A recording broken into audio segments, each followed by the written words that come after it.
When we have a business or a startup, or we operate in a leadership position within an organization, times like this really require something from us, and especially when we don't feel that calm and balanced ourselves. Right now, we're experiencing a very tense time in the Middle East. Just over a month ago, the US and Israel attacked Iran. This is causing all kinds of geopolitical, logistical risks and risks to personal safety. This is continuing and nobody can see where it's going to go to. The only thing that seems certain is none of us really know the outcome and when it's going to stop. It really requires us to look at the bigger picture and to be stable, certain, and grounded for those around us and for the business itself. One of the most certain things in our very uncertain world is that things are going to keep happening. Crises will always happen. It's not that we can make them stop, we can't, but it's how we navigate them and how we stay centered and equip ourselves to be strong and even take advantage of a crisis. So that's what we're going to talk about today, and let's get into it. Having worked in business and brands for some time, I've faced many crises. The most recent one was the COVID pandemic, which was not a single event, but continued over what seemed like about 4 years. So we started out thinking that this would be a relatively isolated case in China, but it continued to impact and develop over what ultimately was the whole world. As the pandemic stretched across different locations, we saw lockdowns happening in countries like Indonesia, Vietnam, Cambodia, where the huge supply chains of brands such as Nike and Adidas were disrupted, causing tremendous impact to their business. There were lockdowns across China, which happened quickly and were unclear about when they would end. All of this was hugely disruptive across the supply chains. Since the second Trump administration, we've also seen the crisis related to tariffs, which have been ongoing and constantly changing, with the highest being imposed on China and these tariffs constantly changing. Other crises I remember are the cotton crisis and crises connected to quota, which we always used to live with. As we look into all of this, it's not just the crisis, that single event, that is the issue. It's how we navigate the crisis and the impact it has on us and our business. And whether we approach it from problem solving, from a place of opportunity, or from defeat. Here are 4 critical steps for a founder or leader to navigate this crisis or any future crisis. Number 1, be calm. Take a step back. Don't panic, or if you do it in private. It's important that you look centered and calm for the people looking to you. 2, be lean. Chase receivables and immediately focus on getting paid. Negotiate better terms, but be fair with your suppliers. They are so important to you, especially in times of crisis. Number 3, communicate as a leader.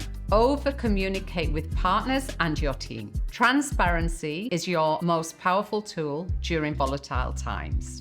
With suppliers, be clear about what's happening. Tell them the situation you're in and work with them to have a great outcome for both of you. With customers, practice pricing transparency. If you have to increase prices, communicate to them why. Customers are more likely to stay loyal if they feel like they're being treated fairly. With employees, over-communicate. Make them feel like you really do care for them. They're going to be facing a lot of personal challenges and safety concerns at this time. Take the time to have regular check-ins with them and check just how they're feeling and how they're coping with the situation. Number 4, hunt for strategic opportunities. During times of volatility, opportunities get redistributed. Keep yourself really aware of that. Look to other markets. Can you open another market that currently isn't being negatively impacted? Leverage regional hubs. Look for new ways to do business. Can you activate some collaborations in other regions? Can you find new ways to enter certain markets? There's so many opportunities when you really look for them. Now we're going to answer some questions from the internet.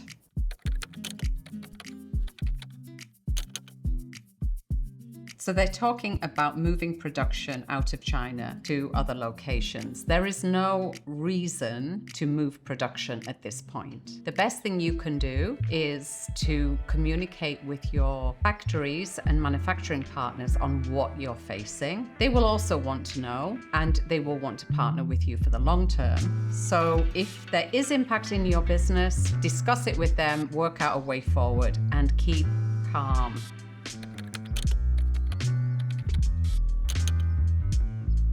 This question is asking if you're shipping orders to the Middle East right now, what to do. So in a situation like this, it's really important to get as much information as possible. Things will keep changing, couriers will keep changing, flights are going to be cancelled.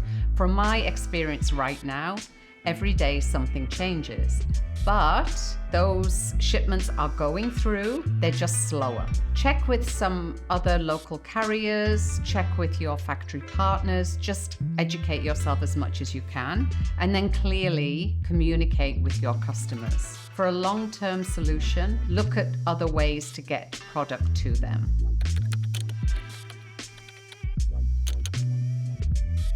We have so much information coming at us all the time. The key is get the information you need. Do not go down any rabbit holes or worst case scenario YouTubers or whatever. Keep updating yourself every day. Check with other people in the industry and keep calm. Every day, deal with what you can, what's right in front of you, and don't dramatize anything. Keep calm, keep looking, and keep taking another step forward. That's the best advice I can give.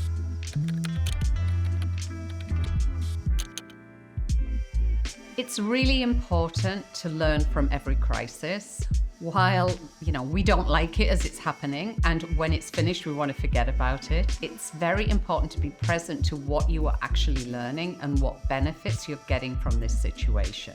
Hard times really educate us in how to deal with them. Every week, get together with some of your team and put together what you've learned that week and what you will take forward for the future of the business so that you can use those in future crises or just implement them to make your business run more efficiently and effectively. As I said earlier, crises are going to happen. So take advantage of this crisis to learn from it, to make your business even stronger in the future. What you implement now will fortify your business and operations for an even more successful future.